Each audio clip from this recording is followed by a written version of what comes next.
This channel does not promote any violent, harmful, or illegal activities. All content provided by this channel is meant for an educational purpose only.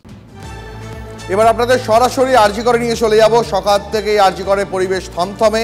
খানিকক্ষণের মধ্যেই সেখানে আবার junior চিকিৎসক যারা গতকাল পর্যন্ত লালবাজারে ধর্ণা দিয়েছিলেন তারা আরজি করের সামনে আবার তারা যেমন অবস্থান চালিয়ে যাচ্ছিলেন সেভাবেই অবস্থানে বসবেন। এই মুহূর্তে আরজি করের সামনে পরিবেশ যথেষ্ট থমথমে, মোতায়েন রয়েছে পর্যাপ্ত পুলিশ এবং তার সঙ্গে আধা সেনা।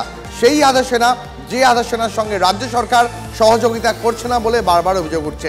UEN Jaipur is a perfect target for prospective students aspiring for good jobs, good education with future-ready skills.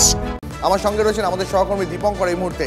Dipankar, আরজি কর হাসপাতাল এই গোটা ঘটনার কেন্দ্রবিন্দু যাকে বলে, সেই হাসপাতালের সামনে চিকিৎসকরা আর ঘন্টা দুয়েকের মধ্যেই আবার তারা এতদিন ধরে যে আন্দোলন চালিয়ে যাচ্ছিলেন, যে ধর্ণা চালিয়ে যাচ্ছিলেন, সেই ধর্ণা শুরু করবেন। এই মুহূর্তে আরজি করের ছবিটা একবার যদি দেখাও। সকাল থেকেই পরিবেশ থমথমে রয়েছে। তোমাকে শুরুতে ধর্ণা মঞ্চটা দেখায়। এই ধর্ণা মঞ্চ এখন ফাঁকা রয়েছে মূলত, কারণ ধর্ণা মঞ্চের মূলত টাইম রয়েছে 11টা এবং সকাল 11টা থেকে চিকিৎসকরা আসবেন, তার আগে 10টা থেকেই চিকিৎসকদের আসা যাওয়া শুরু হবে।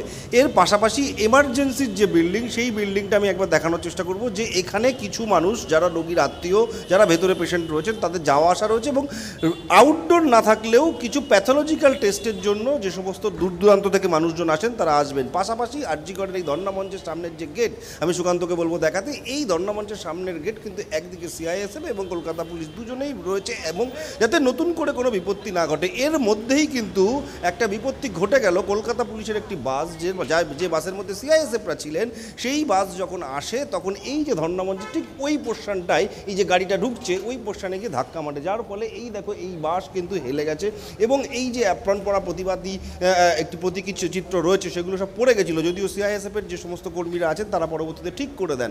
এই একটা ঘটনা সকালবেলা ঘটেছে। কিন্তু এর পাশাপাশি যে সমস্ত জুনিয়র চিকিৎসকরা যারা এই ঘটনার মূলত প্রতিবাদ দেখানোর জন্য প্রায় 25-26 দিন ধরে প্রতিবাদ দেখিয়ে আসছেন, তারা কিন্তু আজ ফের অবস্থান বিক্ষোভে বসবেন এবং সকাল 11টা থেকে এই ধর্ণা মঞ্চে বিক্ষোভ হবে এমনটা জানা যাচ্ছে।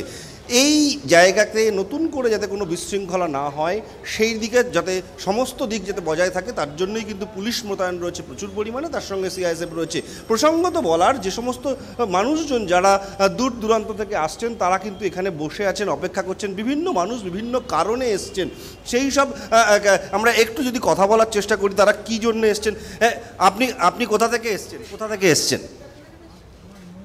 আমরা পাইকপাড়া থেকে কি করতে এসেছেন? বাচ্চা ভর্তি আছে। বাচ্চা ভর্তি আছে, পরিষেবা ঠিকঠাক পাচ্ছেন? হ্যাঁ।